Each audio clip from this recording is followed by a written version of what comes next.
వేసవిలో కుటుంబంతో కలిసి విహారయాత్రకు వెళ్లిన తెలంగాణ ఐబీ ఆఫీసర్ కుటుంబంలో తీవ్ర విషాదం చోటు చేసుకుంది. జమ్మూ కాశ్మీర్లోని పహల్గాంలో చోటు చేసుకున్న ఉగ్రదాడిలో తెలంగాణలో ఇంటెలిజెన్స్ బ్యూరో ఐబీ విభాగంలోని కంప్యూటర్ సెక్షన్ ఆఫీసర్గా విధులు నిర్వర్తిస్తున్న మనీష్ రంజన్ మృతి చెందారు. ఇటీవల ఫ్యామిలీతో కాశ్మీర్ టూర్కు వెళ్లిన ఆయన్ను ముష్కరులు అత్యంత దారుణంగా కాల్చి చంపారు.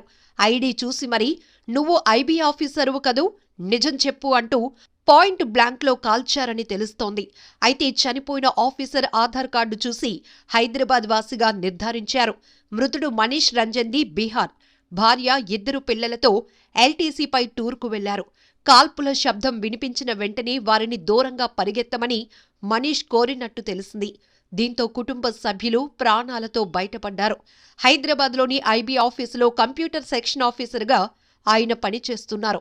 ఆయన అకాల మృతితో అతని నివాస ప్రాంతంలో తీవ్ర విషాద ఛాయలు అలముకున్నాయి.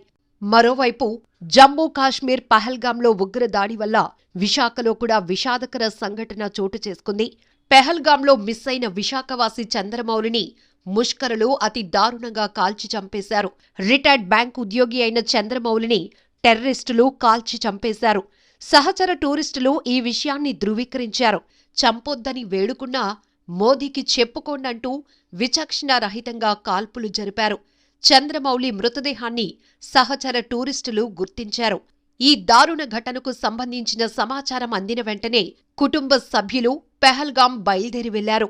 ఉగ్రవాదుల చర్యలను ప్రతి ఒక్కరూ ముక్త కంఠంతో ఖండిస్తున్నారు. మృతుల కుటుంబాలకు ప్రగాఢ సానుభూతి తెలుపుతున్నారు.